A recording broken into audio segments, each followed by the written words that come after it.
Court கேஸுங்க. ஒரு 2 வருஷத்துலயாவது முடிஞ்சிரும்னு பார்த்தோம். ஆனால் 6 வருஷமாக இழுத்துக்கிட்டே போகுது. இதே வேலையாக போச்சு. எந்த வேலையும் பார்க்க முடியல. வாய்தா வாங்கிட்டு இருக்காங்க எதிர்த்தரப்பு.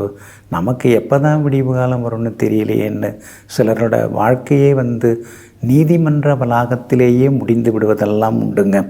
அதே மாதிரி கொஞ்சந்தாங்க அசல், ஆனால் வட்டியாக கட்டிட்டு உட்காந்துருக்கோம்.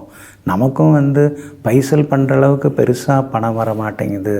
ஆனால் வட்டி குட்டி போட்டு அசலே 3 மடங்கு 4 மடங்கு தாண்டி அந்தளவுக்கு வட்டி பணம் கட்டியாச்சுங்க. ஆனால் கடன் தீரலைங்க. இந்த மாதிரி வருத்தப்படுறவங்களாமே உண்டுங்க. அதே மாதிரி தொழிலில் எப்போ பார்த்தாலும் ஒரே போட்டி பொறாமை, பெருசாக முன்னுக்கு வர முடியலை. ஏதோ வாய்க்கும் வயிற்றுக்கும் சரியாக போகுதுன்னு சிலர் வியாபாரத்தில் நஷ்டங்களையும் சந்திப்பாங்க.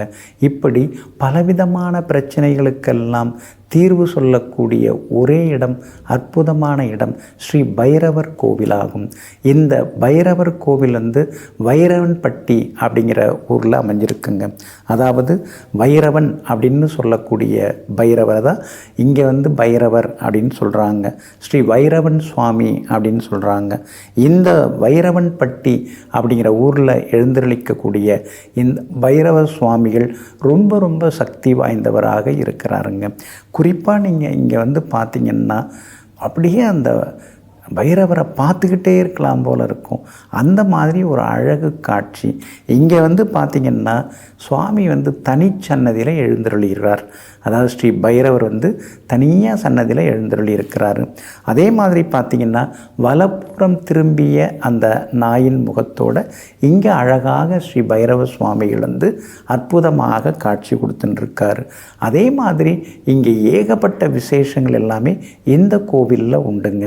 இங்கே அதாவது மூலவர் அப்படின்னு சொல்லக்கூடிய வளருளிநாதர், அதாவது பைரவர் தான் இங்கே மூலவராக காட்சி கொடுக்கிறார். ஸ்ரீ வடிவுடை அம்மனும் இங்கே அற்புதமாக அருள்பாலித்து கொண்டிருக்கிறாங்க. ஏர் அலிஞ்சி இதெல்லாம் ஸ்தல விருட்சங்களாக இங்கே அற்புதமாக இருக்குங்க இந்த திருக்கோவிலில்.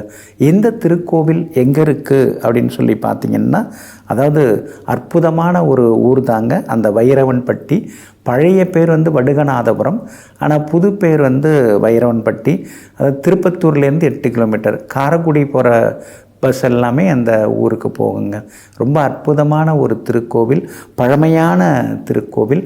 பிரம்மாவுடைய தலையை பீத்தறிந்த அற்புத அவதார திருக்கோலம் ஸ்ரீ பைரவ திருக்கோலமாகும்.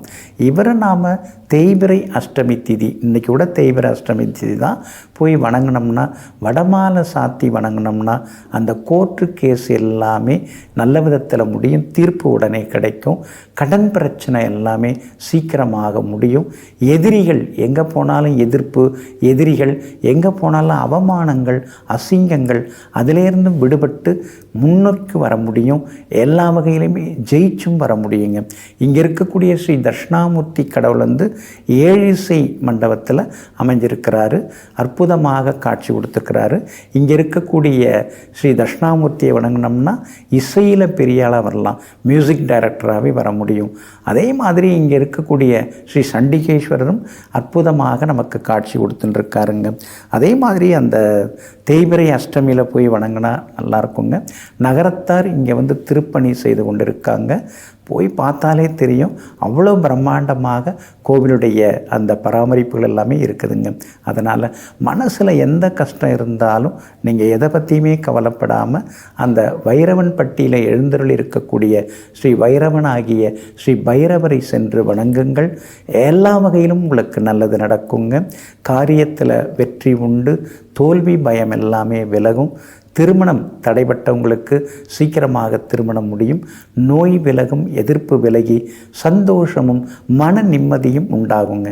நெஞ்சிற்கினியவர்களே, அஷ்டமி திதி நாளாகிய இன்றைய தினத்தில் அருள்மிகு ஸ்ரீ பைரவரின் திருவருளால் அனைத்து துன்பங்களும் நீங்கி இன்பம் உங்களுக்கு சேரட்டும். மீண்டும் நாளை காலை சந்திப்போம். நன்றியுடன் உங்கள் ஜோதிட முனைவர் KP வித்யாதரன். வணக்கம்.